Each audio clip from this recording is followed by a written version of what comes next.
Hello students, welcome to English English academy. So आज आपला 30 डेजच्या free spoken English कोर्सचा हा 18वा दिवस आहे आणि या लेक्चरमध्ये आज आपण कुड शिकणार आहोत. ओके, मॉडल ऑक्झिलरी वर्ब कुड. तर तुम्ही कॅन ऐकला असेल, कॅन आपण शिकलेलो पण आहोत प्रिव्हियस लेक्चरमध्ये. आज जे आहे ते आपण कुडचा यूज कसा करायचा हे शिकणार आहोत. ओके, तुम्ही बऱ्याच वेळा बघा ईमेल्समध्ये किंवा ऑफिसचा काही ईमेल आला तुम्हाला किंवा ऑफिस इंग्लिशमध्ये बऱ्याच वेळा तुम्ही कुड हा यूज करताना ऐकला असेल. तुम्ही पाहिलं असेल की लोक जे ते कुड खूप यूज करतात त्यांच्या कन्व्हर्सेशनमध्ये. सो हा जो इम्पॉर्टंट कुड आहे तो आज आपण शिकणार आहे. ओके, आणि जसं मी तुम्हाला प्रॉमिस केलंय तर त्या प्रॉमिसप्रमाणे मी तुम्हाला ग्रामरचे फॉर्म्युले शिकवत बसणार नाहीये. Directly conditions, situations and practical uses मधून तुम्हाला मी आज कुड शिकवणार आहे. Fine. So speak English by practice day 18. तर सगळ्यात आधी कुडचे सेंटेन्सेस बघण्याच्या आधी आपण कंडिशन्स शिकून घेऊयात. लक्षात ठेवा आपल्याला इंग्लिश आहे ना हे ट्रान्सलेशन मधून शिकायचं नाहीये. तुम्ही मराठी टू इंग्लिश असं जर करत बसलात ना तर तुम्ही आयुष्यात कधीच इंग्लिश बोलू शकणार नाही. किंवा तुम्ही जर खूप जास्त ग्रामरवरती रिलाय झालात तरी सुद्धा तुम्ही इंग्लिश बोलू शकणार नाही. तर तुम्हाला इंग्लिश जे आहे ना ते कंडिशन बेस्ड, सिच्युएशन बेस्ड शिकायचं आहे. सो दॅट्स वाय आपण कुडचे सेंटेन्सेस पाहण्याच्या आधी कंडिशन्स पाहणार आहोत की अशा कोणत्या कंडिशन्स आहेत की त्या कंडिशन्सच्या अंडर आपण कुड यूज करणार आहे. ओके, सो ज्यावेळेस तुम्ही इंग्लिश बोलणार आहात ना, ज्यावेळेस तुम्ही कन्व्हर्सेशन करणार आहे, कम्युनिकेट करणार आहे, त्या कम्युनिकेशन मध्ये समजा जर अशी कंडिशन निर्माण झाली की जिथे कुड यूज होतोय तिथे तुम्ही पटकन कुडचं सेंटेन्स बोलू शकता जर तुम्हाला कंडिशन माहीत असेल तर. लक्षात ठेवा इंग्लिश बोलता न येण्याचं कारण म्हणजे हे आहे की तुम्ही चुकीच्या मेथडमधून इंग्लिश शिकताय. योग्य मेथड काय आहे तर आपल्याला कंडिशन्स माहिती पाहिजे. ईच टॉपिक, कोणताही टॉपिक असू द्यात, कोणतेही सेंटेन्स असू द्यात, हे सेंटेन्स कोणत्या कंडिशन मध्ये यूज होणार आहे ना हे आपल्याला माहिती पाहिजे. याची आपल्याला क्लॅरिटी हवी आहे. सो आपण तेच पाहणार आहे आता की कंडिशन्स काय आहेत. सो पुढच्या कंडिशन्स, फर्स्ट कंडिशन म्हणजे पास्ट ॲबिलिटी. पास्ट ॲबिलिटी म्हणजे काय तर अशी एखादी गोष्ट किंवा असा एखादा टास्क जो की तुम्ही कंप्लीट करू शकलात. ठीक आहे, अशी एखादी गोष्ट की जी तुमच्याकडून पूर्णत्वाला जाऊ शकली. समजतंय मी काय म्हणतोय ते. फॉर एक्झाम्पल, एक एक्झाम्पल घेऊयात. सपोज बघा तुमचा एखाद्या कंपनीमध्ये इंटरव्ह्यू होता. तुमचा फर्स्ट इंटरव्ह्यू, खूप मोठी कंपनी आहे आणि फर्स्ट इंटरव्ह्यू आहे, याच्या आधी तुम्ही कधी इंटरव्ह्यू दिला नाही आणि तुम्ही जे ते खूप घाबरलेला होता. ठीक आहे, खूप भीती वाटत होती तुम्हाला की आता काय होईल, इंटरव्ह्यू आहे, चांगला जाईल की नाही इंटरव्ह्यू जे आहे ते, मी पहिल्यांदाच इंटरव्ह्यू देत आहे किंवा खूप मोठी कंपनी आहे, माझा इंटरव्ह्यू कसा जाईल, तुम्ही खूप विचारात होता, खूप घाबरलेले होता. आणि इंटरव्ह्यूचा दिवस आला, काही दिवसानंतर तुम्हाला मेल आला की तुम्ही जे ते सिलेक्ट झालेल्या आहात जॉबसाठी. ओके, याचा अर्थ काय तर तुमचा इंटरव्ह्यू जो आहे तो क्लिअर झाला. तर तुम्ही त्या केसमध्ये काय म्हणू शकता की मला खूप अवघड वाटत होतं इंटरव्ह्यू क्लिअर करू शकणं, पण समहाव मी इंटरव्ह्यू क्लिअर करू शकलो. ठीक आहे, यशस्वीरित्या, सक्सेसफुली तो टास्क मी पूर्ण करू शकलो. अशा सेंटेन्सेस बोलतो बघा आपण आपल्या लाईफमध्ये. तर अशाच प्रकारच्या गोष्टी सांगण्यासाठी पास्ट ॲबिलिटी, की जी मी गोष्ट पूर्ण करू शकलो, जी गोष्ट माझ्याकडून कंप्लीट होऊ शकली, अशा गोष्टी आपण सांगणार आहोत कुडचा यूज करून. ठीक आहे, कुड म्हणजे पास्ट ॲबिलिटी. तर दोन्ही प्रकारच्या गोष्टी, अशा गोष्टी ज्या काही तुम्ही करू शकलात आणि अशा गोष्टी ज्या की तुम्ही करू नाही शकलात. तर ह्या दोन्ही प्रकारच्या गोष्टी तुम्ही सांगणार आहात पास्ट ॲबिलिटीच्या अंडर कुडचा यूज करून. ओके, सेकंड कंडिशन म्हणजे परमिशन घेण्यासाठी. ओके, परमिशन घेण्यासाठी ज्यावेळेस तुम्हाला एखाद्या व्यक्तीची परमिशन घ्यायची आहे, खूप विनम्रपणे तुम्हाला परमिशन घ्यायची आहे, फॉर्मली परमिशन घ्यायची आहे, तर तुम्ही यूज करायचा आहे तेथे कुडचा. ठीक आहे, कुड यूज करतो आपण फॉर्मल परमिशन्स मध्ये. ज्यावेळेस तुम्ही ऑफिसमध्ये बोलताय, ज्यावेळेस तुम्ही एखाद्या फॉर्मल ठिकाणी आहात, तिथे आपण परमिशन घेण्यासाठी कुडचाच यूज करणार आहोत. त्याच्यामुळे बघा नेहमी ड्राफ्टिंगमध्ये, रायटिंगमध्ये, ईमेल्समध्ये रिक्वेस्ट करण्यासाठी किंवा परमिशन घेण्यासाठी कुडचा यूज खूप जास्त केला जातो. सो कुड आपण परमिशनसाठी यूज करणार आहे. आणि पुढची गोष्ट म्हणजे रिक्वेस्टसाठी. एखाद्याला खूप विनम्रपणे विनंती करायची आहे, खूप जास्त फॉर्मल रिक्वेस्ट करायची आहे, तर तिथे आपण मग कुडचा वापर करत असतो. ओके, तर या तर आपण कंडिशन्स पाहिल्या की या कंडिशन्सच्या अंडर आपण कुडचा यूज करत असतो किंवा कुडचं सेंटेन्स या जर कंडिशन्स निर्माण होत असतील तर त्या केसमध्ये कुडचे सेंटेन्सेस आपण यूज करणार आहोत. ओके, सो आता आपण डिरेक्टली वळणार आहोत आपल्या सेंटेन्सेस कडे. तर आपण ईच सेंटेन्स पाहणार आहोत आणि प्रत्येक सेंटेन्स काही ना काहीतरी कंडिशन डिफाईन करणारे, लक्षात ठेवा. प्रत्येक सेंटेन्स काहीतरी कंडिशन सांगणार आहे आणि त्या कंडिशन मधून त्या सेंटेन्स मधून आपल्याला एक डीप नॉलेज भेटणार आहे कुडचं. ओके, सो आपण प्रॅक्टिकल वे मध्ये आता शिकणार आहे. तुम्हाला व्हिडिओ जो आहे तो स्किप करायचा नाहीये, बिकॉज बघा ईच सेंटेन्स नंतर सांगता येत नाही, कुठल्याही सेंटेन्स नंतर कंडिशन जे आहे ते चेंज होऊ शकते आणि कंडिशन चेंज झाली की तिथं माझं एक्सप्लेनेशन येणार आहे. बिकॉज आपण प्रॅक्टिस मधून शिकतोय ना, त्याच्यामुळे सेंटेन्स झाल्याच्या नंतर मी तुम्हाला एक्सप्लेन करणार आहे. नवीन सेंटेन्स आलं एक्सप्लेनेशन येणार आहे त्याच्यावरती.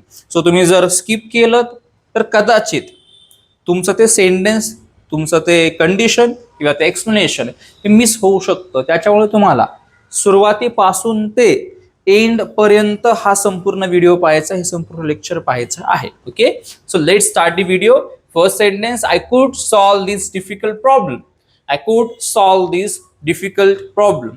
याचा अर्थ आहे की हा जो डिफिकल्ट प्रॉब्लेम आहे तो मी सॉल्व करू शकलो. ठीक आहे, हा जो अवघड प्रॉब्लेम होता तो मी सॉल्व करू शकलो. कुड हा पास्ट साठी यूज करतो, लक्षात ठेवा. आपण पास्ट मध्ये एखादी गोष्ट आपल्याकडनं पूर्ण होऊ शकली. ठीक आहे, सो इथे मी हा अवघड प्रॉब्लेम सॉल्व करू शकलो. आता हे वाक्य बनवण्यासाठी आपण काय स्ट्रक्चर यूज केलंय ते आधी पाहूया.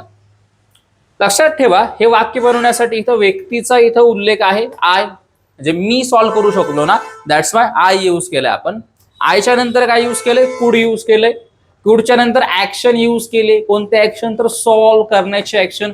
आणि त्याच्यानंतर ऑब्जेक्ट आहे की काय सॉल्व केलं. काय सॉल्व केलं, तर दिस डिफिकल्ट प्रॉब्लेम, हा डिफिकल्ट, हा अवघड प्रॉब्लेम. ओके, तर तुम्हाला सुद्धा ज्या वेळेस कुडचं सेंटेन्स जे ते बनवायचं आहे, ठीक आहे, कुडचं सेंटेन्स म्हणजे काय, तर एखादी गोष्ट एखादा व्यक्ती पूर्ण करू शकला, एखादी गोष्ट एखादा व्यक्ती करू शकला, अशा प्रकारचे वाक्य बनवायचे असतील तर त्या व्यक्तीचा उल्लेख करा सुरुवातीला, फर्स्ट. ठीक आहे, सुरुवातीलाच त्या व्यक्तीचा इथे उल्लेख येणार आहे.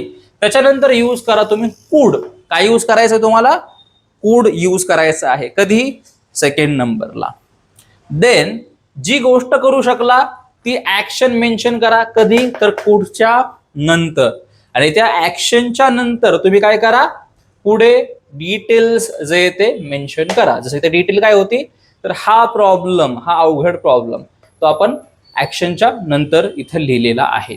तर तुम्हाला सुद्धा असंच सेंटेन्स जे ते फ्रेम करायचंय. फाईन, आता आपण सेकंड सेंटेन्स बघूयात. She could pass the exam. Sorry, she could pass the MPSC exam. She could pass the MPSC exam. ती एमपीएससीची परीक्षा, ती एमपीएससीची एक्झाम पास करू शकली. बघा, त्याच्याकडून एवढं मोठं आव्हानात्मक काम जे आहे ते पूर्ण होऊ शकलं. चॅलेंजिंग गोष्ट होती एमपीएससीची परीक्षा पास करणं, पण ती एमपीएससीची परीक्षा ही पास करू शकली. भूतकाळातली घटना आणि आपण सांगतोय की ती तिच्या ॲबिलिटीच्या जोरावरती परीक्षा जे आहे ते पास करू शकली. भलेही सिच्युएशन अवघड होती, एमपीएससीची परीक्षा खूप अवघड होती, खूप अवघड असतं क्लिअर करणं, पण तरी सुद्धा ती एमपीएससीची परीक्षा जे आहे ते पास करू शकली. ओके, पुढे, we could complete the project on time. We could complete the project on time याचा अर्थ आहे की आम्ही वेळेवरती प्रोजेक्ट जो आहे तो कंप्लीट करू शकलो. ठीक आहे, सपोज असं झालं की सिच्युएशन अशी क्रिएट झाली की प्रोजेक्ट कंप्लीट करायला असं दिसत होतं की डिले होत आहे. ठीक आहे, असं दिसतंय की थोडा डिले होतोय प्रोजेक्ट कंप्लीट करायला. वेळेवरती प्रोजेक्ट कंप्लीट होईल की नाही हा तुम्हाला प्रश्न पडला होता, पण तुम्ही काय केलं, एक्स्ट्रा आवर्स मध्ये काम केलं, खूप जास्त मेहनत केली तुमच्या टीमने आणि तो प्रोजेक्ट जो आहे तो कंप्लीट केला. काय इथं सांगितलं जातंय की आम्ही वेळेवरती प्रोजेक्ट जो आहे तो कंप्लीट करू शकलो. We could complete the project on time. पुढचं वाक्य, he could crack the interview. He could crack the interview. याचा अर्थ आहे तो इंटरव्ह्यू क्रॅक करू शकला. ठीक आहे, क्रॅक करणं म्हणजे काय, तर क्लिअर करणं इंटरव्ह्यू. फाईन, सक्सेसफुल होणं इंटरव्ह्यूमध्ये. तर इंटरव्ह्यू होता आणि असा व्यक्ती होता जो की ॲव्हरेज होता, त्याचं कम्युनिकेशन एवढं खास नव्हतं, पण इंटरव्ह्यूच्या दिवशी व्यवस्थित सगळ्या गोष्टी पार पडल्या, म्हणजे व्यवस्थित कम्युनिकेशन झालं वगैरे, आणि त्या बेसिसवरती त्याचं सिलेक्शन झालं आणि तो इंटरव्ह्यू जो आहे तो क्रॅक करू शकला. तर ही गोष्ट आपण सांगतोय काय यूज करून, तर कुडचा यूज करून आपण ही गोष्ट सांगत आहे. पुढचं वाक्य आपलं, I could lift that heavy box. I could lift that heavy box. मी तो हेवी बॉक्स उचलू शकलो. समजा असं झालं की तुमच्या घराच्या बाहेर एक खूप जड आणि हेवी बॉक्स होता आणि तुमचे घरचे काही लोकांना सांगतात की अरे प्लीज तुम्ही तो हेवी बॉक्स उचलून जो आहे तो साईडला ठेवताल का, नाहीतर कोणाला तरी लागेल. आणि बॉक्स खूप हेवी होता. लोक म्हटले की खूप हेवी बॉक्स आहे, आम्ही नाही उचलणार. खूप हेवी बॉक्स आहे, आम्ही उचलणार नाही. मग तुम्ही काय केलं, तुम्ही ती गोष्ट ऐकली, मग तुम्ही गेलात तिथे आणि तुम्ही तो जड बॉक्स उचलला. ठीक आहे, तुम्हाला पण असं वाटलं की मी उचलू शकतो की नाही, पण शेवटी तुम्ही तो बॉक्स जो तो उचलू शकलात. तर तुम्ही आनंदाने सांगताय काय की मी तो जड बॉक्स जो आहे, हेवी बॉक्स जो आहे तो उचलू शकलो. I could lift that heavy box. Okay, past ability. पुढे, they could climb the mountain. They could climb the mountain. ते माउंटन चढू शकले. ठीक आहे, ते डोंगर चढू शकले.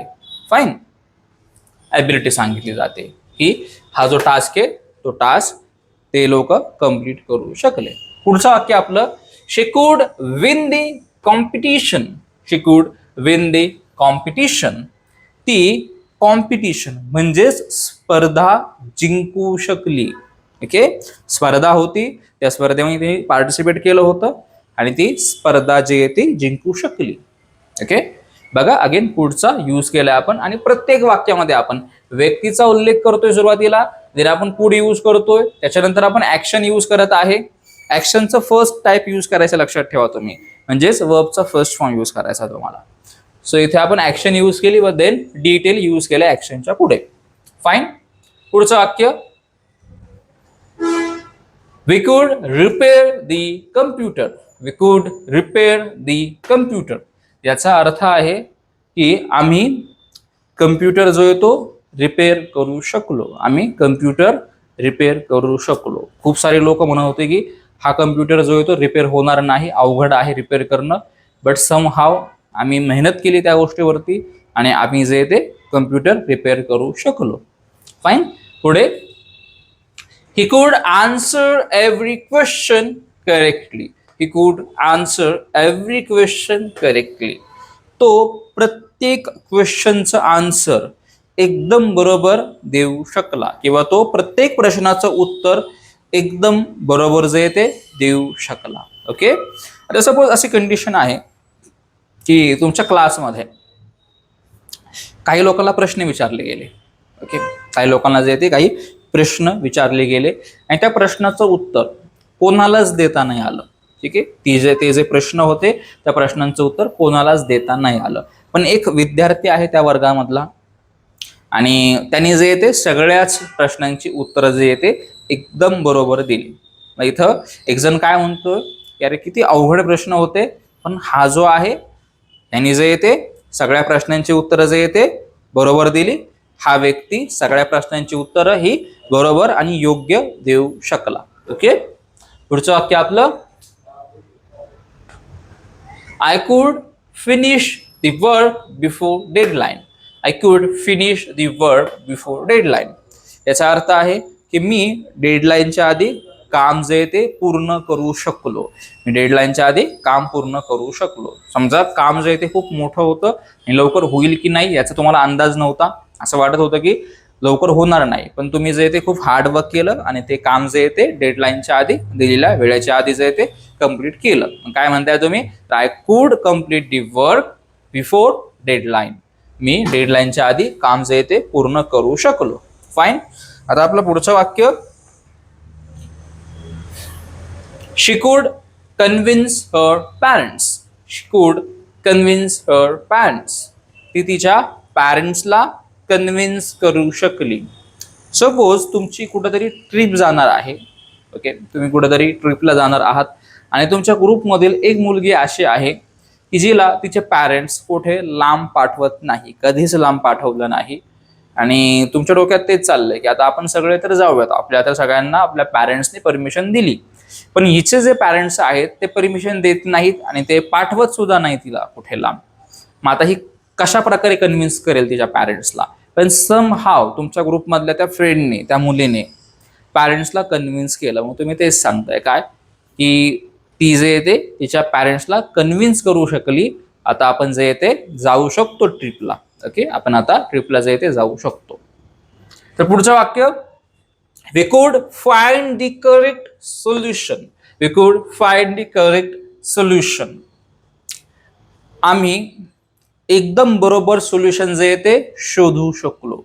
ठीक आहे, आम्ही सोल्युशन जे येते एकदम बरोबर शोधू शकलो. एखादी अवघड गोष्ट होती, एखादी डिफिकल्ट गोष्ट होती, ज्याचं की सोल्युशन मिळत नव्हतं, बट शेवटी जे येते आम्ही सोल्युशन जे येते शोधू शकलो, हे सांगितलं जात आहे. पुढे, he could save the child. He could save the child याचा अर्थ आहे की तो मुलाला वाचवू शकला. तो मुलाला वाचवू शकला. फाईन. पुढे, I could learn English in 6 months. I could learn English in 6 months. मी 6 महिन्यांमध्ये इंग्लिश शिकू शकलो. मी 6 महिन्यांमध्ये इंग्लिश जे ते शिकू शकलो. ओके, लक्षात ठेवा, कुडचा वापर आपण पास्ट ॲबिलिटीसाठी करतोय आणि अर्थ काय येतोय तर शकलो. एखादी गोष्ट मी करू शकलो, एखादी गोष्ट तो व्यक्ती करू शकला, अशा प्रकारे अर्थ येतोय. पण ही जी गोष्ट आहे किंवा हा जो कुड आहे हे तर आपण ठीक आहे पास्ट ॲबिलिटीसाठी यूज करतो, म्हणजे एखादी गोष्ट कंप्लीट होऊ शकली. पण इथं सिच्युएशन काय असते माहिती का? सिच्युएशन थोडी चॅलेंजिंग असते, सिच्युएशन थोडीशी डिफिकल्ट असते, टफ असते. ठीक आहे, मग त्यावेळेस आपण घाबरलेले असतो की ही गोष्ट होईल की नाही, असं घडल की नाही, आणि सरते शेवटी ती गोष्ट जे ते पूर्णत्वाला जाते. ठीक आहे, सक्सेसफुली जे ते कंप्लीट होते ती गोष्ट. जसं मनाला हवंय तशा प्रकारे परिणाम आपल्याला दिसतात. मग त्याच्यामुळे आपण काय म्हणतो, सुटकेचा श्वास घेऊन की हा बाबा शेवटी जे येते मी ते करू शकलो, शेवटी तो व्यक्ती जे येते ते करू शकला, शेवटी तो जो मुलगा आहे किंवा तो जो चाइल्ड आहे तो वाचू शकला. डेडलाईनच्या आधी आम्ही काम पूर्ण करू शकलो. खूप टेन्शन आलं होतं की डेडलाईनच्या आधी काम होईल की नाही, पण शेवटी डेडलाईनच्या आधी काम जे ते होऊ शकलं. तर अशा प्रकारच्या चॅलेंजिंग सिच्युएशन्स बद्दल बोलताना, थोडेसे टफ कंडिशन होती अशा कंडिशन्स बद्दल बोलताना की ज्या गोष्टी आपण पूर्ण करू शकलो, त्या गोष्टी सांगण्यासाठी कुड यूज करा. फाईन. तर आता आपलं पुढचं वाक्य, they could build a new house. They could build a new house. ते नवीन घर बांधू शकले. ते नवीन घर बांधू शकले. सपोज एक फॅमिली आहे, पूर आला समजा त्या गावामध्ये आणि त्या फॅमिलीचं घर जे ते वाहून गेलं, घर तुटलं, वाहून गेलं घर. ठीक आहे, खूप जोरात फ्लड वॉटर आलं होतं आणि परिस्थिती त्यांची नाजूक होती. आणि नंतर त्यांनी जे ते पैसे वगैरे साठवले, कुठून तरी पैसे मॅनेज केले आणि शेवटी जे ते नवीन घर जे ते बांधू शकले. बघा सिच्युएशन काय होती, चॅलेंजिंग होती, नाजूक सिच्युएशन, आणि त्या सिच्युएशन मधून काहीतरी चांगलं घडलं म्हणून आपण शकलो म्हणजे कुड यूज करतोय. फाईन. पुढे आता बघा, हे तर आपण पॉझिटिव्ह सगळे सेंटेन्सेस कंप्लीट केले. Okay, all positive sentences we have covered here. आणि पॉझिटिव्ह सेंटेन्सेस यूज करताना आपण काय केलं होतं, सुरुवातीला व्यक्तीचा उल्लेख केला, व्यक्तीच्या नंतर कुड यूज केला, त्याच्यानंतर आपण ऍक्शन मेन्शन केली कुडच्या नंतर, व शेवटी extra details.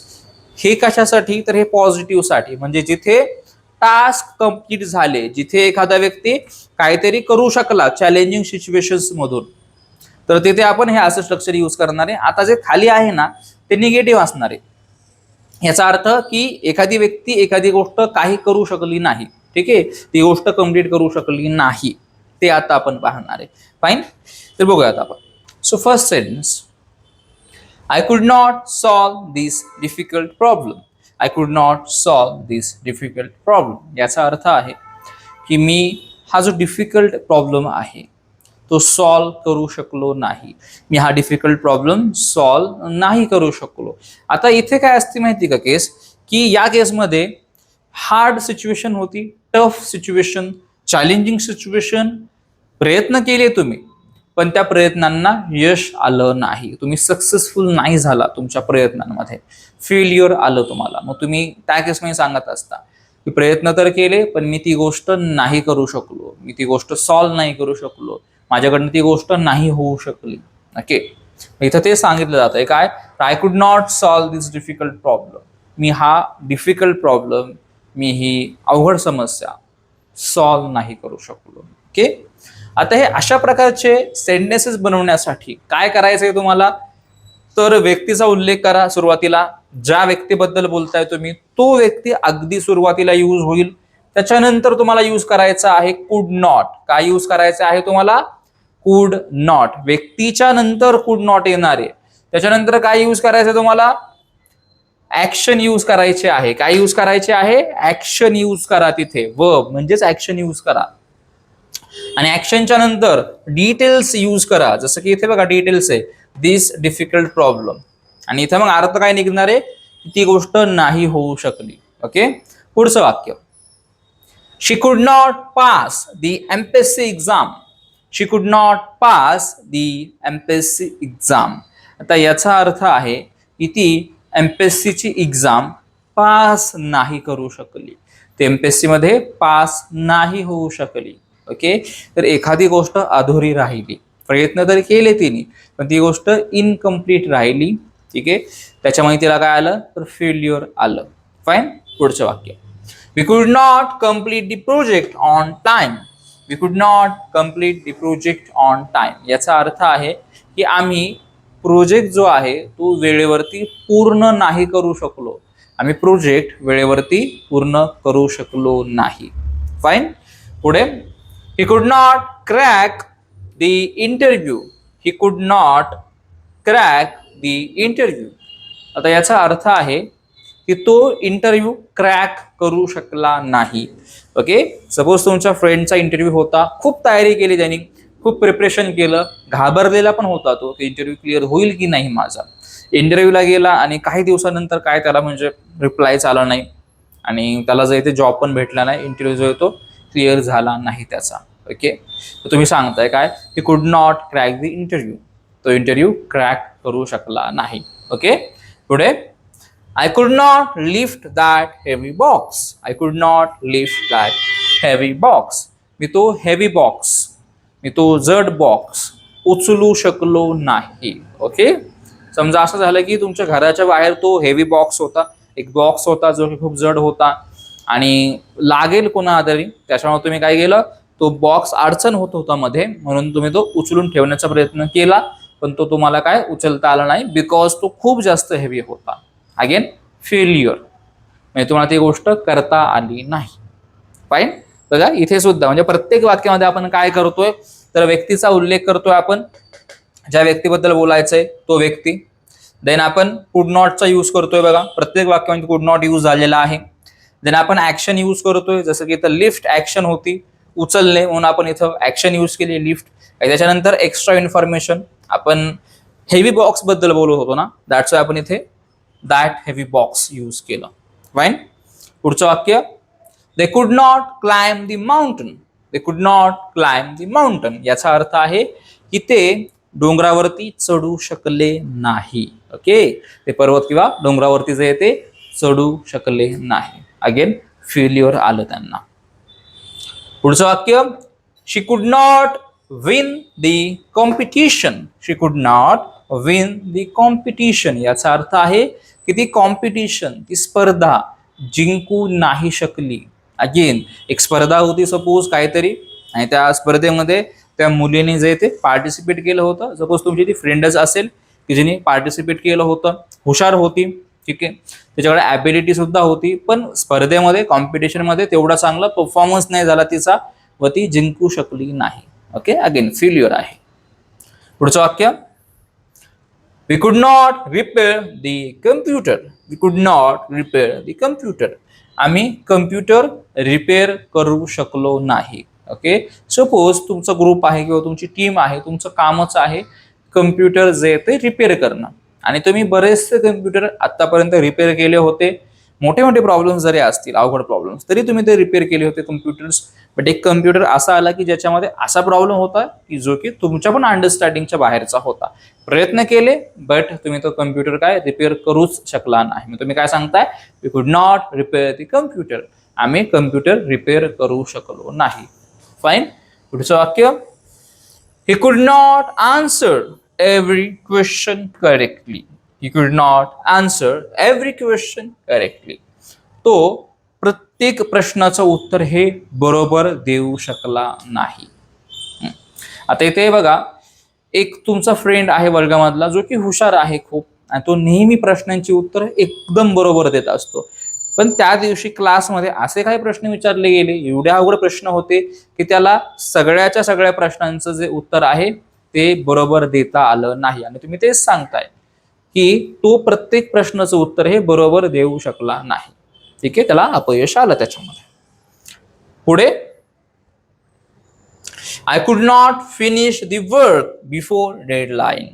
I could not finish the work before deadline. मला डेडलाईनच्या आधी काम पूर्ण करता नाही येऊ शकलं. ठीक आहे, मला जे येते किंवा मी जे येते काम डेडलाईनच्या आधी पूर्ण करू शकलो नाही. फाईन. एक काम होतं किंवा तुमच्यावरती एक रिस्पॉन्सिबिलिटी टाकली होती, पण प्रॉब्लेम असं झाला की तुम्हाला काही प्रॉब्लेम्स आले, त्या प्रॉब्लेम्समध्ये तुम्ही स्टक झालात आणि त्याच्यामुळे कामावरती तेवढा फोकस नाही करता आला किंवा कामाला तेवढा वेळ देता नाही आला. सो दॅट्स वाय तुम्ही फेल झालात ते काम डेडलाईनच्या आधी, दिलेल्या वेळेच्या आधी कम्प्लीट करण्यामध्ये. आणि तुम्ही तेच सांगताय की मी दिलेल्या वेळेच्या आधी किंवा डेडलाईनच्या आधी काम पूर्ण करू शकलो नाही. पुढे, शी could not convince her parents. She could not convince her parents. याचा अर्थ आहे की ती तिच्या पॅरेंट्सला कन्व्हिन्स करू शकली नाही. जसे की आधी पण आपण ती सिच्युएशन पाहिली होती बघा. तिथे काय सिच्युएशन आपण क्रिएट केली होती की तुमच्या ग्रुपची ट्रिप चालली आहे आणि तुमच्या ग्रुपमध्ये एक अशी मुलगी आहे तुमची फ्रेंड की जिचे पॅरेंट्स तिला जास्त कुठे लांब पाठवत नाही, इव्हन ती कधी लांब गेली पण नाही, आणि तिचे पॅरेंट्स तिला लांब जाण्याची परमिशन देत नाहीत. मग तुम्ही तिला म्हटलात तरी की कन्व्हिन्स करून बघ पॅरेंट्सला. तिने खूप जास्त कन्व्हिन्स करण्याचा प्रयत्न केला, पण सरते शेवटी ती काय कन्व्हिन्स करू शकली नाही, तिला काही यश आलं नाही कन्व्हिन्स करण्यामध्ये. तुम्ही तेच सांगताय की आता ती काय येणार नाही ट्रिपला, तर काय करायचं, ट्रिपला जायचं की नाही, बिकॉज ती तिच्या पॅरेंट्सला कन्व्हिन्स करू शकली नाही. फाईन. पुढे, we could not find the correct solution. We could not find the correct solution. याचा अर्थ आहे की आपण योग्य ते सोल्युशन शोधू शकलो नाही. आपण योग्य ते सोल्युशन शोधू शकलो नाही. पुढे, he could not speak English. He could not speak English. तो इंग्लिश बोलू शकला नाही. एखादा व्यक्ती आहे ज्याला की इंग्लिश बोलता आलं नाही, तो फेल झाला इंग्लिश बोलण्यामध्ये. पुढे, I could not learn English in 6 months. I could not learn English in 6 months.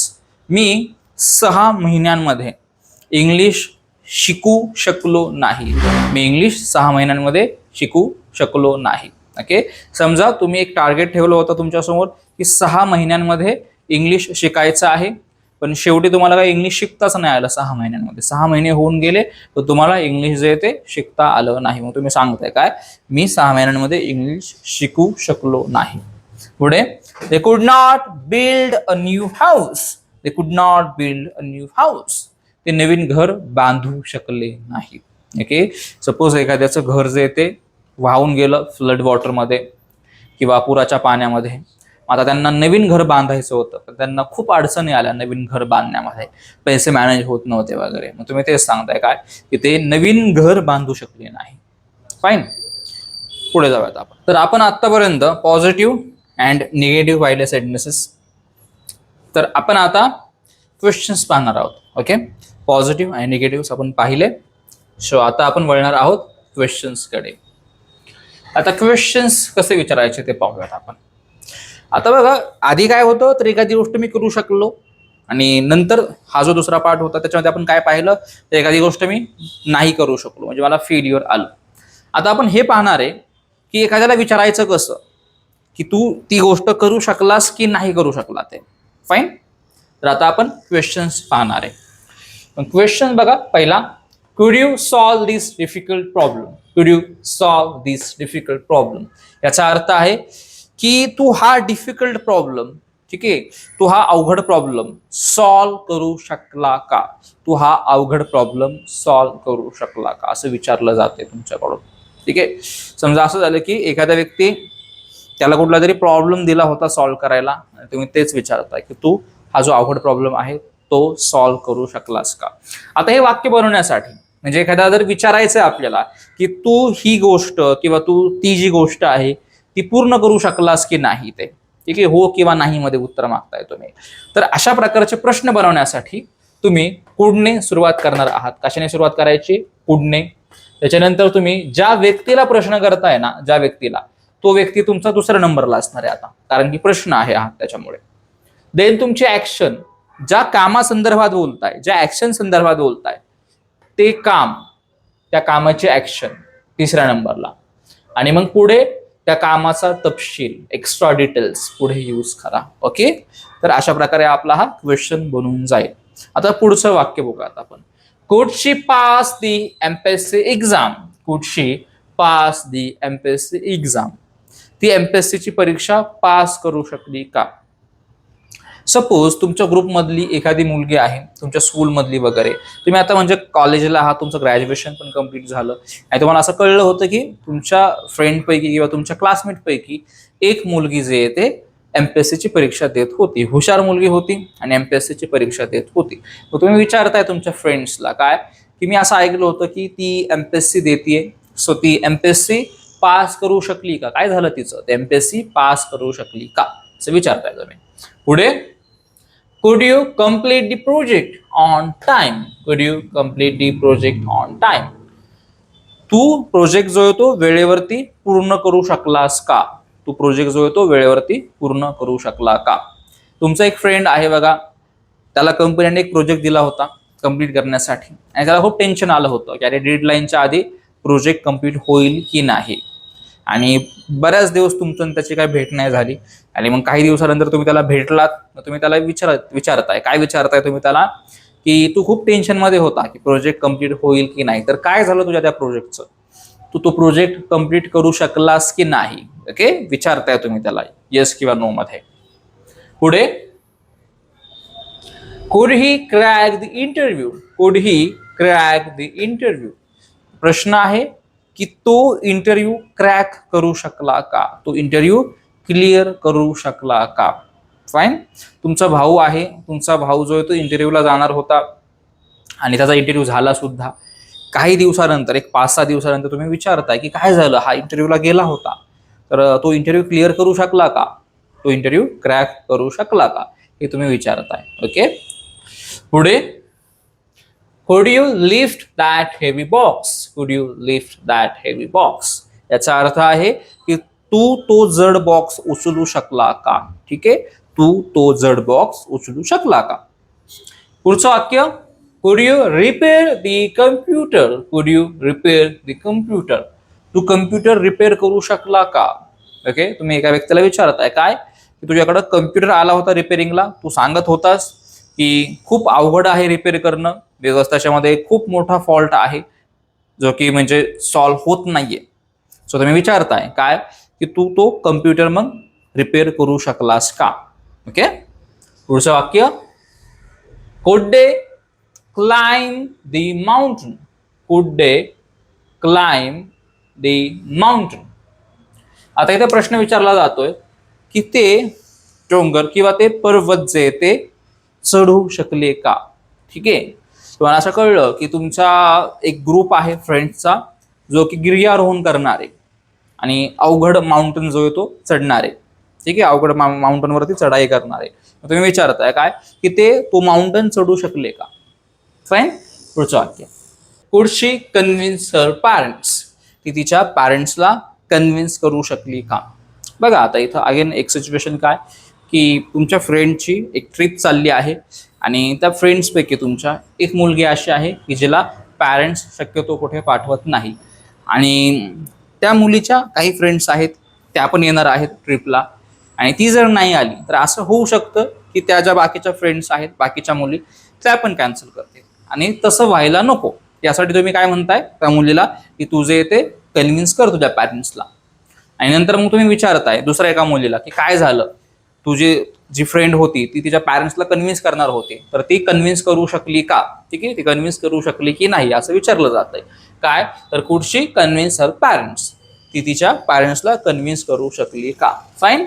पुढचं वाक्य, could he answer every question, could he answer every question. आता इथे प्रश्न आहे की तो प्रत्येक प्रश्नाचं उत्तर जे ते एकदम बरोबर देऊ शकला का? ओके, तो प्रत्येक प्रश्नाचं उत्तर एकदम बरोबर देऊ शकला का? नेक्स्ट क्वेश्चन आपला, could you finish the work before the deadline, could you finish the work before the deadline. तू डेडलाईनच्या आधी काम पूर्ण करू शकला का? ओके, इथे तुम्ही जाब विचारताय त्याला की तुला काम दिलं होतं मी, या डेडलाईनच्या आधी काम पूर्ण झालं पाहिजे, तर तू त्या डेडलाईनच्या आधी काम पूर्ण केलंस की नाही? तू काम पूर्ण करू शकला की नाही डेडलाईनच्या आधी? नेक्स्ट सेंटेन्स आपलं, could you find the correct solution, could you find the correct solution. तू योग्य ते सोल्युशन जे ते शोधू शकलास का? मी तुला सांगितलं होतं की असा असा प्रॉब्लेम आहे आणि तूच आता त्याचं जे सोल्युशन जे आहे ते शोधून काढ. मग तू सोल्युशन जे ते योग्य सोल्युशन शोधू शकलास की नाही असा प्रश्न आहे. पुढे, could you learn English in 6 months, कुड you learn English in 6 months. तू 6 महिन्यांमध्ये इंग्लिश शिकू शकला की नाही हा प्रश्न आहे. तू 6 महिन्यांमध्ये इंग्लिश शिकू शकलास का? तुमचा एक फ्रेंड आहे जो की तुम्हाला म्हटला की मी आता इंग्लिशचे क्लासेस लावलेले आहेत आणि मी स्वतः पण सेल्फ स्टडी करतोय आणि मी टार्गेट ठेवला की 6 महिन्यांमध्ये काहीही करून इंग्लिश जे ते शिकायचंय. आणि तो तुमचा फ्रेंड तुम्हाला एक 8-9 महिन्यानंतर भेटला, तुमच्या लक्षात आलं की हा तर 6 महिन्यांमध्ये इंग्लिश शिकणार होता. मग तुम्ही त्याला विचारताय की तू 6 महिन्यांमध्ये इंग्लिश शिकू शकलास की नाही? ओके, पुढे, could they build a new house, could they build a new house. ते नवीन घर बांधू शकले का? ओके, पुढचं sentence, could they solve this final question, could they solve this final question. ते हा शेवटचा प्रश्न सॉल्व करू शकले का? सपोज एक एक्झाम होती आणि त्या एक्झाम पेपरमध्ये शेवटचा प्रश्न खूप अवघड होता, बरीचशी लोक सॉल्व करू शकले नाहीत तो प्रश्न, किंवा बऱ्याचशा लोकांनी चुकीचंच उत्तर लिहिलं. मग तुमचे काही 3-4 फ्रेंड्स होते, तुम्ही त्यांच्याबद्दल विचारताय की त्यांना तो जो शेवटचा प्रश्न आहे तो व्यवस्थित सॉल्व करता आला का? ते शेवटचा प्रश्न सॉल्व करू शकले का? ओके, तर बघा आपण येस नो टाईप क्वेश्चन्स सुद्धा पाहिले आता इथे. आता आपण काय करणार आहे, खालचे क्वेश्चन्स पाहणार आहे. बघा लक्षात ठेवा, हे जे प्रश्न होते ना हे ॲबिलिटी वरचे क्वेश्चन्स होते. आता ॲबिलिटी वरचे क्वेश्चन्स म्हणजे काय, तर तुम्ही विचारताय की ही गोष्ट तुझ्याकडनं पूर्ण होऊ शकली का? तू हे करू शकला का? तू ते करणार होता, काय झालं, पूर्ण करू शकलास की नाही तू? अशा प्रकारचे क्वेश्चन्स. आणि मी तुम्हाला एक गोष्ट काय सांगितली होती सुरुवातीलाच, तर आपण परमिशन किंवा रिक्वेस्ट साठी सुद्धा यूज करतो कुडचा. तर लक्षात ठेवा, परमिशन घेताना किंवा रिक्वेस्ट करताना कुड हा आपण सुरुवातीला यूज करत असतो. ठीक आहे, ओके, तर लक्षात ठेवा काय, तर परमिशन किंवा रिक्वेस्टच्या वेळेस कुड हा सुरुवातीला यूज होणारे लक्षात ठेवा. हा सुद्धा प्रश्नासारखाच दिसतोय आपल्याला, पण हे काय असणार आहे, तर परमिशन किंवा रिक्वेस्टचे सेंटेन्सेस असणारे हे लक्षात ठेवा. तर बघूयात आपण, तर सेम स्ट्रक्चर ठेवायचं तुम्हाला. एक वाक्य सांगतो आणि मग आपण स्ट्रक्चर बघूया. कुड यू हेल्प मी, कुड यू हेल्प मी. तू माझी मदत करू शकतोस का? तू माझी मदत करू शकतो का? आता रिक्वेस्ट करताय तुम्ही एखाद्या व्यक्तीला, तुम्हाला मदत हवी आहे, मग तुम्ही त्याला रिक्वेस्ट करताय की तू माझी मदत करू शकशील का? तू माझी मदत करू शकतोस का? ओके, काय केलं तुम्ही, कुड सुरुवातीला यूज केला. ठीक आहे, त्याच्यानंतर काय केलं तुम्ही, व्यक्ती यूज केला. ओके, कुड सुरुवातीला यूज करायचा आहे, त्याच्यानंतर त्या व्यक्तीला मेन्शन करायचं आहे की ज्याला तुम्ही रिक्वेस्ट करताय किंवा ज्याची परमिशन घेताय तो व्यक्ती. देन ती ऍक्शन, ज्या ऍक्शन बद्दल तुम्ही रिक्वेस्ट करताय किंवा परमिशन घेताय, आणि देन तुमचं एक्स्ट्रा डिटेल्स. ठीक आहे, जसं इथे मी ही एक्स्ट्रा डिटेल आहे, म्हणजे कोणाला मदत करू शकशील, तर मला मदत करू शकशील का? मला म्हणजेच मी, तो आपण शेवटी यूज केला. ओके, तर बघा परमिशन आणि रिक्वेस्ट, परमिशन आणि रिक्वेस्ट याचे जे सेंटेन्सेस आहेत ना त्याचा अर्थ काय निघणार आहे माहितीये का, तर तू माझी मदत करू शकतो का? ठीक आहे, तू माझी मदत करू शकशील का? मी तुझा पेन वापरू शकतो का, ठीक आहे, शकशील का, शकतो का, हे अशा प्रकारे अर्थ निघणार आहेत जे की येणाऱ्या काळातले असणार आहेत. ठीक आहे, अपकमिंग इव्हेंट म्हणजे फ्युचर टाईप मध्ये असणारे. आणि हे ज्या आधीचे क्वेश्चन्स होते ना ते पास्टचे होते, लक्षात ठेवा, पास्ट. ठीक आहे, करू शकला का, अशा प्रकारे. आणि इथं काय, तर करू शकतो का. तर आपण आता पुढचा प्रश्न बघूयात. Could you open the window please, could you open the window please, तू कृपया, तू प्लीज खिडकी उघडू शकतो का. अगेन काय आहे, रिक्वेस्ट आहे इथे, तू खिडकी ओपन करू शकतो का. लक्षात ठेवा, रिक्वेस्ट आणि परमिशन इथे शकतो, शकशील का अशा प्रकारे अर्थ निघणारे. ही गोष्ट क्लिअर ठेवा डोक्यामध्ये तुमच्या. फाईन. पुढे, could you repeat that please, could you repeat that please, तू प्लीज ते रिपीट करू शकतोस का परत एकदा. अगेन काय करताय तुम्ही, रिक्वेस्ट करताय त्या व्यक्तीला की प्लीज तू ते रिपीट कर, प्लीज तू ते रिपीट करू शकतोस का. फाईन. लक्षात ठेवा, तुम्ही प्रॅक्टिस केली नाही ह्या वाक्यांची तर ऑटोमॅटिकली तुम्हाला डिफरन्स लक्षात येईल. सुरुवातीला थोडंसं कठीण वाटलं की अरे इथं तर शक्तो आहे, इथं पण हा पण क्वेश्चन आहे, क्वेश्चन सारखाच दिसतंय, मग याचा अर्थ का म्हणजे वेगळा निघतोय, बरोबर ना. इथं पण काय कुड सुरुवातीला आहे, इथं पण कुड सुरुवातीला आहे, तर बऱ्याचशा लोकांच्या डोक्यात हा गोंधळ येऊ शकतो. इथं तर शकलो वगैरे अर्थ निघतोय, इथं शकतो अर्थ का निघतोय ते लक्षात ठेवा. हे परमिशन आहे, हे रिक्वेस्ट आहे आणि ही पास्ट ॲबिलिटी आहे. म्हणून तर तुम्हाला मी म्हंटलो ना की इंग्लिशला ग्रामर सारखं नका बघू किंवा इंग्लिशला ट्रान्सलेशन टाईप मध्ये नका बघू. इंग्लिशला कंडिशन्सच्या हिशोबाने पहा, इंग्लिशला जे ते सिच्युएशन्सच्या हिशोबाने पाहायचंय तुम्हाला. तुम्ही कंडिशन्स किंवा सिच्युएशनच्या बेसिसवरती जर इंग्लिश शिकलात ना आणि प्रॅक्टिसमधून, तर तुम्ही 101% एक फ्लुएंट इंग्लिश स्पीकर बनवू शकताय. तुम्ही जर बघा ट्रान्सलेशन मधून इंग्लिश शिकलात किंवा तुम्ही जर खूप ग्रामरवरती रिलाय झालात तर बघा मी लिहून देतो, तुम्ही इंग्लिश बोलू शकणार नाही, गॅरंटीड. बिकॉज मला खूप अनुभव आहे, हजारो लोकांना मी शिकवलेला आहे. तर इंग्लिश तीच लोक बोलायला शिकतात जी लोक कंडिशन बेस्ड, सिच्युएशन बेस्ड शिकतात. आणि दुसरी गोष्ट म्हणजे भरपूर प्रॅक्टिस करतात आणि प्रॅक्टिसमधून शिकतात. ठीक आहे.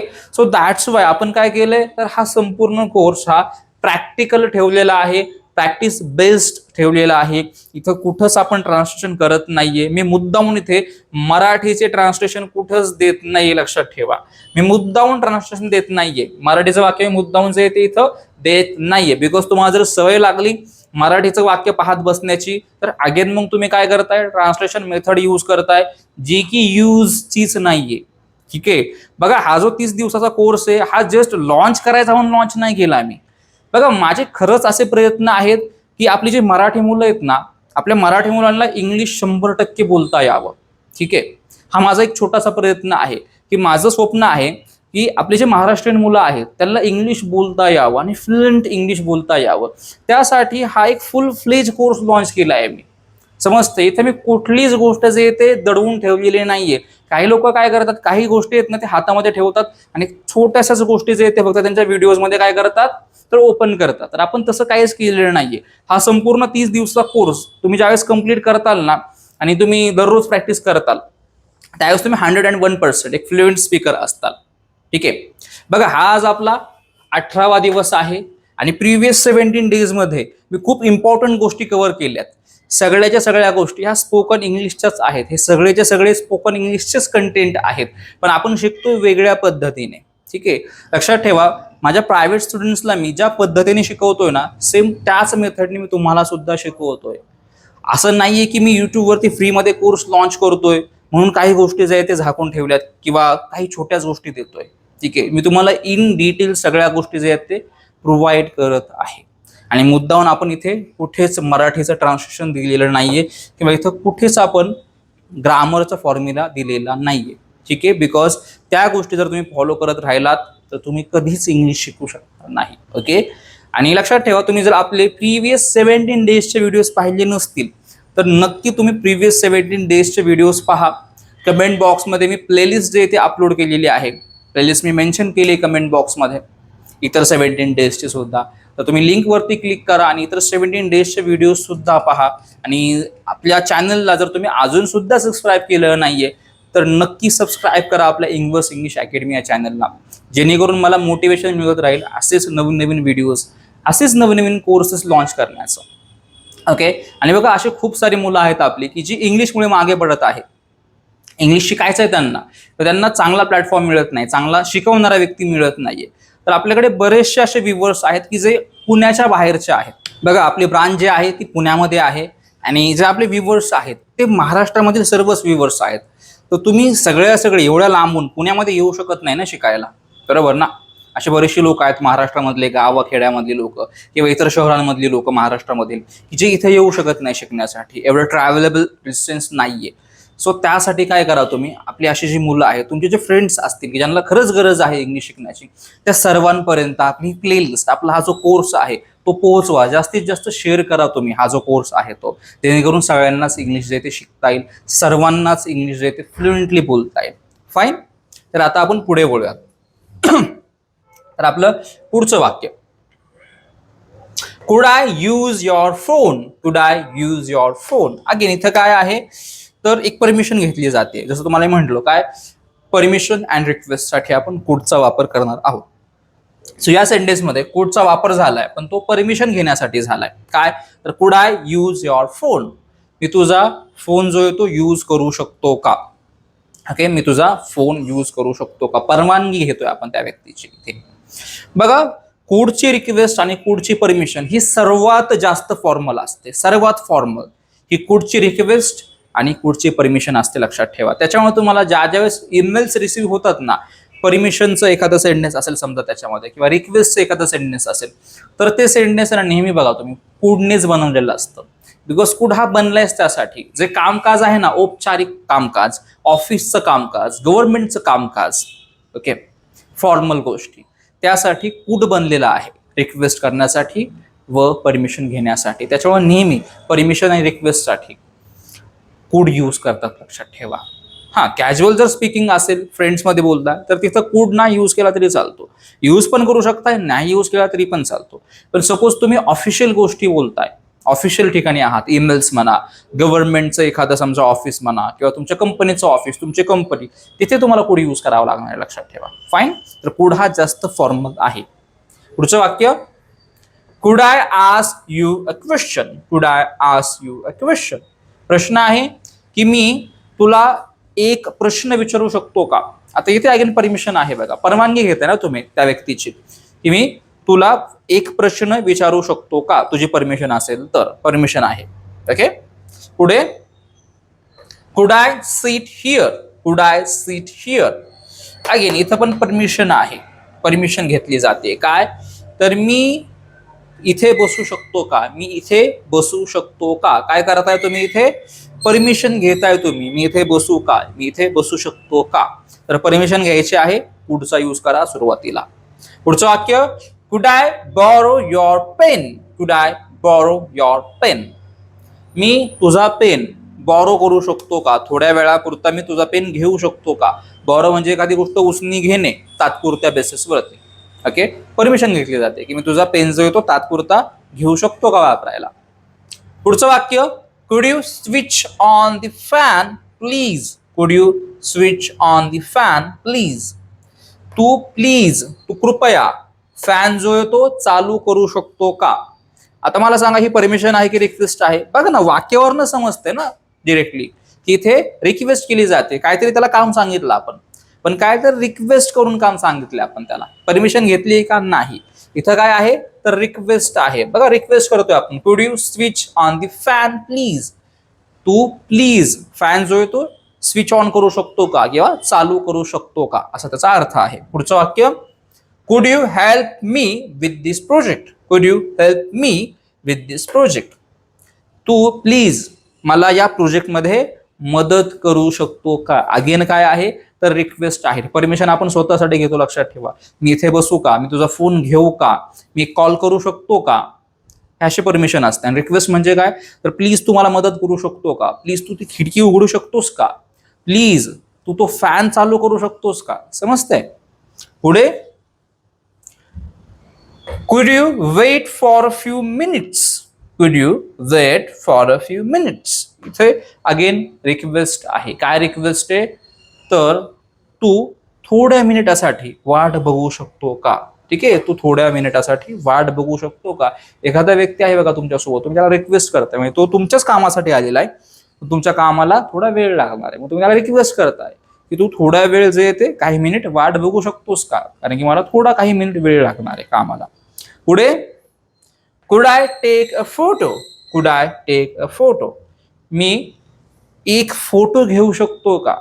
सपोज तुम्ही अशा एखाद्या ठिकाणी आहात की जिथे फोटोज घेणं शक्यतो अलाउड नाहीये, ठीक आहे, आणि तुम्ही अशा ठिकाणी आहात की जी गोष्ट आहे ती खूप जास्त सिक्रेट आहे, ठीक आहे, खूप जास्त गुप्त गोष्ट आहे, आणि तुम्ही परमिशन घेताय की मी ही गोष्ट कुठेच आउट करणार नाही, पण मी एक फोटो घेऊ शकतो का? तुम्ही परमिशन घेताय, ठीक आहे.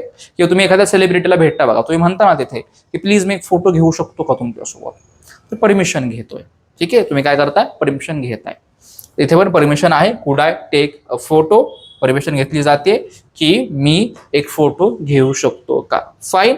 तर इथपर्यंत आपण आता परमिशन आणि रिक्वेस्ट सुद्धा पाहिली की एखाद्या गोष्टीची परमिशन कशी घ्यायची किंवा एखाद्या रिक्वेस्ट कशी करायची, आणि वरती आपण एखादी गोष्ट एखादा व्यक्ती करू शकला की नाही ते कसं विचारायचं ते पाहिलं. ओके, आता आपण काय पाहणार आहे, तर प्रश्नांची उत्तरं कशी द्यायची ते. समजा एखाद्याने प्रश्न विचारला तर उत्तर कशी द्यायची. लक्षात ठेवा, प्रश्न याच फॉर्मॅटमध्ये विचारले जातील, एकतर पास्ट ॲबिलिटीसाठी किंवा परमिशन आणि रिक्वेस्टसाठी, आणि त्याची जी उत्तरं आहेत ना ती सेम याच दोन फॉर्मॅट्समध्ये दिली जाणार आहेत. तर बघूयात आपण काही प्रश्न. बघा, could you solve this difficult problem, could you solve this difficult problem. इथं प्रश्न केला जातोय काय की तू हा डिफिकल्ट प्रॉब्लेम सॉल्व करू शकला का? पास्ट ॲबिलिटी बद्दल प्रश्न आहे काय, तर तू हा डिफिकल्ट प्रॉब्लेम, तू हा अवघड प्रॉब्लेम सॉल्व करू शकलास का? तो व्यक्ती जर सॉल्व करू शकला असेल तर तो काय म्हणेल, yes I could solve this difficult problem, हो मी हा डिफिकल्ट प्रॉब्लेम जो आहे तो सॉल्व करू शकलो. नसेल जर तो करू शकला तर no I could not solve this difficult problem, याचा अर्थ आहे की नाही मी हा डिफिकल्ट प्रॉब्लेम, अवघड प्रॉब्लेम सॉल्व करू शकलो नाही. फाईन. पुढे, could she pass the MPSC exam, could she pass the MPSC exam. आता इथे प्रश्न विचारला जातोय काय, तर ती एमपीएससीची परीक्षा पास करू शकली का? एमपीएससीची एक्झाम पास करू शकली का? उत्तर आहे yes she could pass the MPSC exam, yes she could pass the MPSC exam, म्हणजेच हो ती एमपीएससीची परीक्षा पास करू शकली किंवा ती पास होऊ शकली एमपीएससीच्या परीक्षेमध्ये. आणि नसेल जर ती पास झाली किंवा ती जर पास करू शकली नसेल ती एक्झाम, तर मग काय उत्तर येईल, no she could not pass the MPSC exam, no she could not pass the MPSC exam, याचा अर्थ आहे की नाही ते एमपीएससीची परीक्षा पास करू शकली नाही.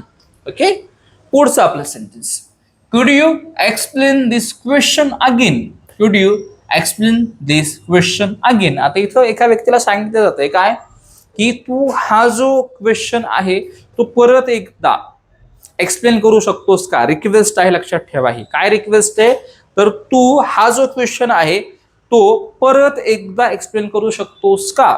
जर त्याला काहीच आपत्ती नाहीये परत एकदा एक्सप्लेन करण्यामध्ये, तर तो उत्तर काय देईल, तर yes I could explain this question again, हो मी हा जो क्वेश्चन आहे तो परत एकदा एक्सप्लेन करू शकतो. आणि त्याला जर काही प्रॉब्लेम असेल तर तो काय म्हणेल, no I could not explain this question again, नाही मी हा क्वेश्चन परत एकदा एक्सप्लेन करू शकत नाही. फाईन. पुढचं वाक्य, could I use your laptop, कुड आय यूज युअर लॅपटॉप. आता इथे परमिशन घेतली जाते काय, तर मी तुझा लॅपटॉप यूज करू शकतो का? आणि जर त्या व्यक्तीला काहीच हरकत नाहीये तुम्हाला लॅपटॉप यूज करून देण्यामध्ये, मग तो व्यक्ती परमिशन देऊन टाकेल तुम्हाला. काय म्हणेल तो, येस यू कुड यूज माय लॅपटॉप, हो तू माझा लॅपटॉप जो आहे तो यूज करू शकतोस. आणि जर त्याला काही काम असेल, त्याचं असं म्हणणं असेल की नाही मी परमिशन देऊ शकत नाही तुला, तर तो मग काय म्हणेल, तर नो यू कुड नॉट यूज माय लॅपटॉप, नाही तू माझा लॅपटॉप यूज करू शकत नाही. ओके, तर आता आपण हे पण पाहिलं की प्रश्नांची उत्तरं सुद्धा कशी द्यायची ते. फाईन. सो आता आपला हा डे 18चा लेसन जो आहे तो संपलेला आहे. तर परत एकदा सांगतोय, आपण 18 दिवस म्हणजे हा आज आपला 18वा दिवस आहे. आपण इतर 17 डेजचे व्हिडिओज अपलोड केलेले आहेत. हा संपूर्ण 30 डेजचा फ्री स्पोकन इंग्लिश कोर्स आहे. आतापर्यंत आपले 18 लेसन्स झालेले आहेत. तुम्ही जर प्रिव्हियस 17 लेसन्स जर पाहिले नसतील तर प्लेलिस्ट मी ऍड केलेली आहे कमेंटमध्ये. तुम्ही लिंकवरती क्लिक करून संपूर्ण 17 डेजचे व्हिडिओ सुद्धा पाहू शकताय. आणि जसं की तुम्हाला मी म्हटलो आहे की आपण हा आपल्या मराठी मुलांसाठी संपूर्ण जो तो कोर्स लॉन्च केलाय. अशी लोक की ज्यांना मराठीमधून शिकायचं आहे, ठीक आहे, अशा प्रत्येक व्यक्तीसाठी आपण हा कोर्स लॉन्च केलाय. तर जास्तीत जास्त लोकांपर्यंत आपला कोर्स पोहोचवा आणि तुम्हाला आपल्या चॅनलला सबस्क्राईब करायचं आहे आणि बेल आयकन सुद्धा ऑन करायचे. का? बिकॉज आपण हा कोर्स झाल्याच्या नंतर पुढे जाऊन संपूर्ण इंटरव्ह्यू प्रिपरेशनची सिरीज लॉन्च करणारे एक संपूर्ण डेडिकेटेड कोर्स असणार आहे तो. आणि दुसरी गोष्ट म्हणजे आपण एमपीएससी आणि यूपीएससी एक्झामचं फुल प्रिपरेशन, ठीक आहे, खास करून इंग्लिशच्या पेपर्स फुल प्रिपरेशन याच्यावरती पण सिरीज लॉन्च करणार आहे आपण. आणि खूप युनिक वे मध्ये मी तुम्हाला शिकवणार आहे, जेणेकरून तुम्हाला कधीच आयुष्यात एमपीएससी किंवा यूपीएससीच्या परीक्षांच्या ग्रामरमध्ये थोडं सुद्धा कन्फ्युजन राहणार नाहीये. आणि तशीच युनिक आपली इंटरव्ह्यूची सिरीज सुद्धा असणार आहे की ज्याचं की तुम्ही प्रिपरेशन केलं तर तुम्ही सहजरित्या तुमचे इंटरव्ह्यूज क्लिअर करू शकता. कारण की त्याच्यामध्ये मी तुम्हाला एक इंटरव्ह्यूअरचा व्ह्यू काय असतो ज्यावेळेस तो इंटरव्ह्यू घेतो, तो जर प्रश्न विचारतोय तर त्या प्रश्नांच्या मागं त्याचा उद्देश काय आहे हे जाणून घ्यायला सुद्धा शिकवणारे, लक्षात ठेवा. ओके, सो आपल्या चॅनलला सबस्क्राईब करा आणि बेल आयकन जे ते ऑन करून ठेवा, जेणेकरून तुम्हाला प्रत्येक व्हिडिओजचे नोटिफिकेशन्स मिळत राहतील. हा व्हिडिओ जर आवडला असेल तर नक्की लाईक करा आणि आवर्जून तुमचा अभिप्राय नोंदवा, कमेंटमध्ये कमेंट करा. बिकॉज ह्या कमेंट्स आहेत ना, आम्ही ज्यावेळेस वाचतो त्यावेळेस आम्हाला एक नवीन मोटिवेशन मिळत राहतं सतत नवीन नवीन व्हिडिओज बनवण्यासाठी. सो नक्की कमेंट करा आणि हा व्हिडिओ जो आहे तो जास्तीत जास्त लोकांपर्यंत पोहोचवा. And thank you so much for watching inverse English academy.